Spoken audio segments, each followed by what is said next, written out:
Diablo 4 saved. Blizzard is taking risks. I want to see if this is true. Blizzard is finally taking some risks with Diablo 4. You see, one of the things that has been missing in the game God bless DM. He's my only source of Diablo news almost at this point. is over-the-top itemization. Builds that look kind of crazy. Items in the game that when you look at them, you think, wow, they actually have that. Or items that make you have a combination that immediately comes to mind that you think this would be kind of busted. Well, Blizzard finally took a bit of a gamble with their itemization and are adding some of these types of items to the game, or I should say reworking items into these types of items.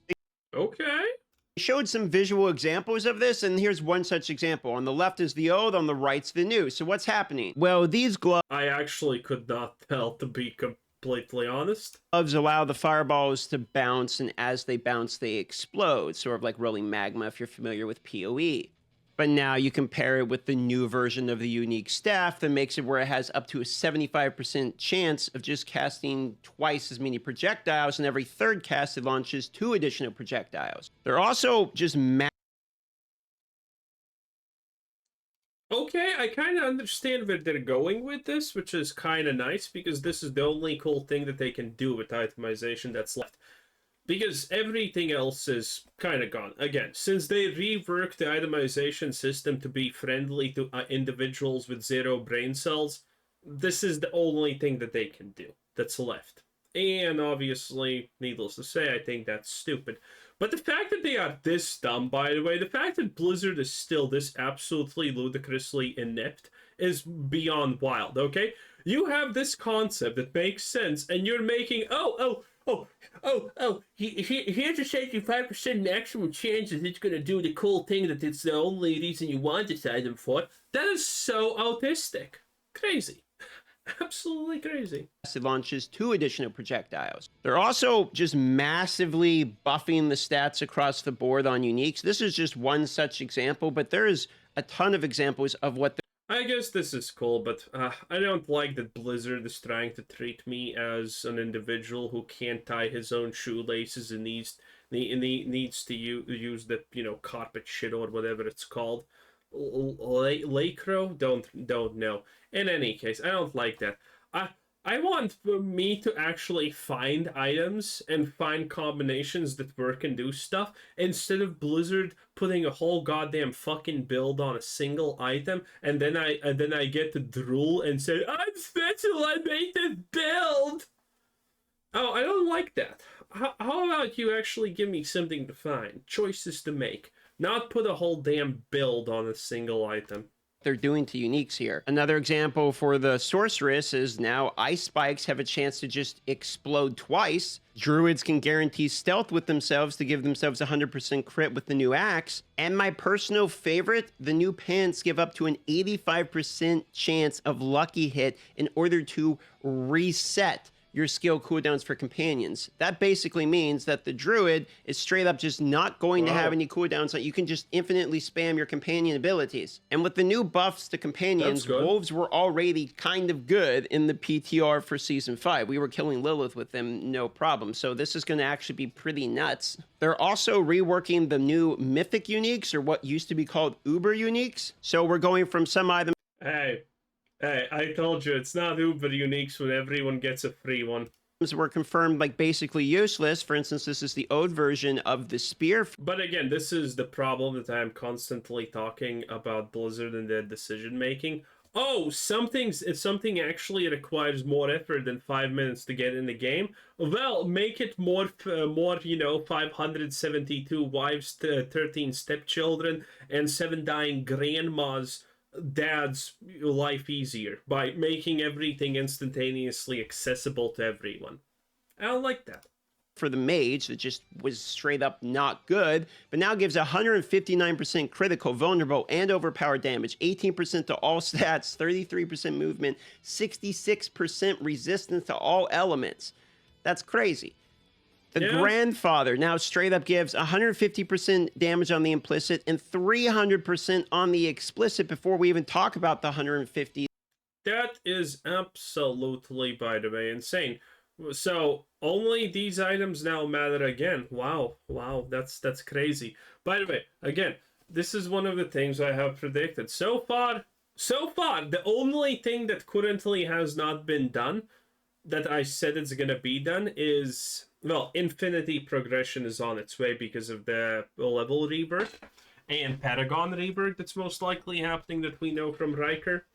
And, well, the only thing I'm currently missing is Haradra Cube gets introduced to the game. Because at some point, Blizzard is going to understand. I think this is going to be the tipping point, because these items are just ridiculously way more overpowered than anything else that you can have. So this is another mandatory slot, effectively. And mandatory slots mean that, well, you kind of are limited to everything else, which is bad. And that's where the Haradra Cubes are going to be. My example until this point has always been Necromancer. If you're playing a Necromancer, there's a 9 out of 10 chance that you are going to use the ring that casts corpse skills on default, because it's simply that good, that reliable, and that useful. So that's just -1 item slot. And other classes have similar things, like the rings. But that's a permanent -1 item slot. And the more items you introduce this way, because keep in mind, the only way that Blizzard knows how to introduce new items is by effectively just, this is the timeline right here. And as the timeline moves forward, it erodes what previously has been added. At this point, most crafting materials for potions and shit like that are completely meaningless. All the low tier ones are completely meaningless. Now only the end game matters. So that is just bulk shit that no one actually wants. Itemization is currently, at first blues didn't matter. Then now we are at the point where yellows no longer matter. And now we are moving up to the point where, well, anything but these type of items are not going to matter most likely.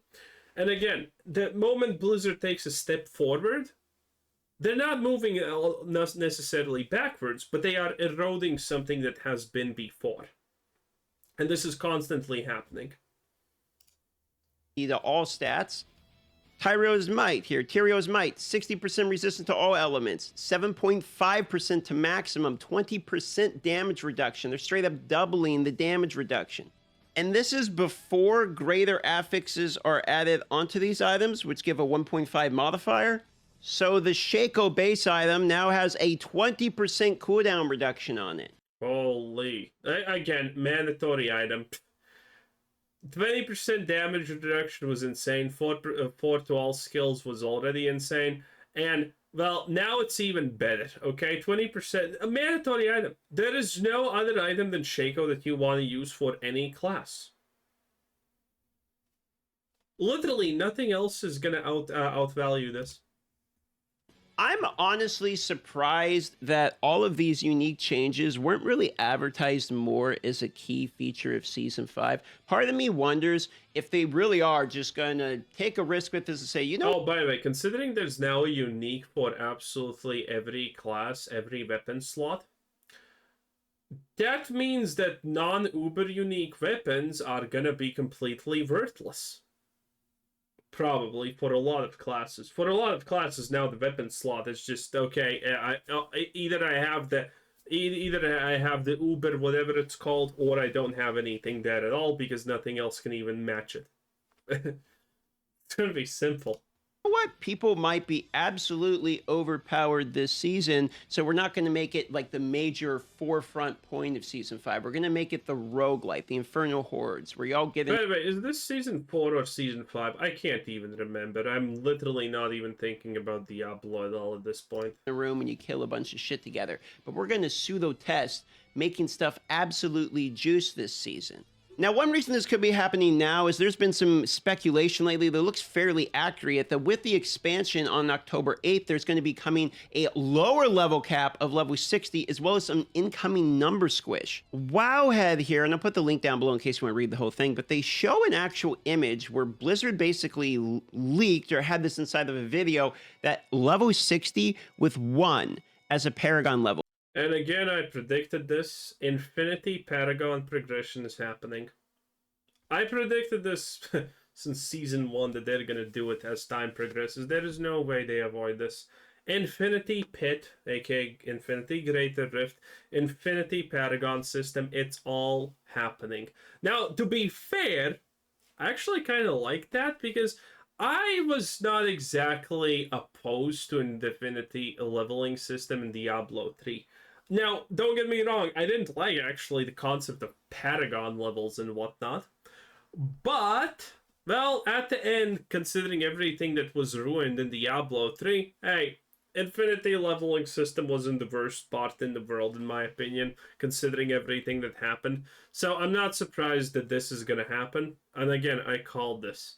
Everything I have called so far for Diablo 4 that is gonna happen sooner or later has happened.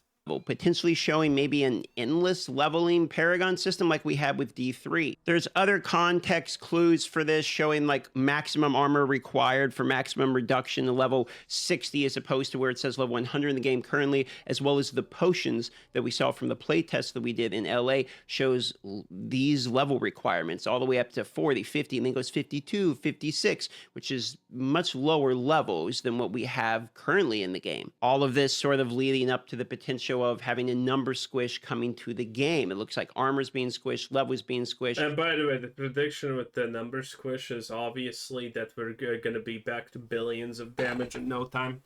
Like, give it a season or two, we're going to be back to infinity amounts of damage and billions and trillions. Which means damage numbers could be squished as well, which could mean season 5 is the season that they're going to have to throw all the uniques in, get all the crazy stuff going, figure out where there's any issues with any of the new items coming to the game, and then squish the numbers down from there. Itemization in ARPG is highly important. When we were watching the Diablo 4 developer chat, I was streaming it and I was talking to the chat while we were watching it. People were kind of bored. They were talking about quality of life, and all of the changes were good. Everyone liked all of the changes. There's quality of life, there's bug fixes, there's additions to the game that just smooth it out, etc. But there wasn't really anything popping, so people were kind of like, this is a little boring, a little dry.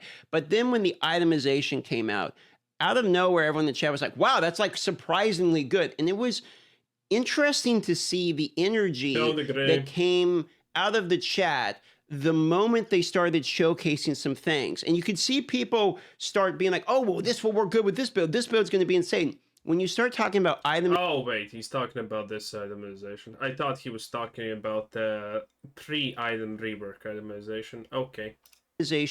And build enabling in an ARPG, people start getting excited because they feel like they can be more creative, or they start seeing combinations in the game, even if the game is leading you that way, where these are combinations that will be obvious, like the fireball gloves and the fireball staff. People will naturally start seeing these combinations and they'll feel like, oh, I want to try that to see what that combination looks like. And it's the trying that of the builds, paired with the fact that you feel like you're doing tons of damage and you're melting things, that makes people feel good in these ARPGs. And after playing Diablo 2 and Path of Exile, anytime I would hit a major build and I just started crushing through mobs, I would feel like a god. And I wasn't a genius for coming up with these builds, but it was the acquisition of the items and it was the finally seeing what it does for myself and my own character that was really excited. So in my opinion, very surprised that Season 5 has so many... People call whatever that's flying there, you could see it in a couple of frames probably, a moth. It's not actually a moth, it's called a night butterfly or whatever the hell it's supposed to be. I wanted to show you it, but it evaded me, the little rascal. Changes on these uniques. Very surprised they didn't talk about it more on the forefront of their discussions, and genuinely more excited about the unique item changes as it's almost like a full rework for uniques. As opposed to even the seasonal mechanic or something for the roguelite. I think that looks like okay to mid, but the unique item changes actually look like a real... Dude, the roguelike is such a... Dude, if it's not gonna be 100 waves, I'm gonna try Season 5 because of the roguelike. I don't know if I'm gonna buy the expansion when it comes out. When is it coming out? I don't know. Anyway, I don't know if I'm gonna buy the expansion. I hope you can play the game fully without the expansion, even, because the expansion just seems like a waste of money. But I want to try the roguelite. Maybe I'm gonna get a solid 1 hour of enjoyment from playing Diablo.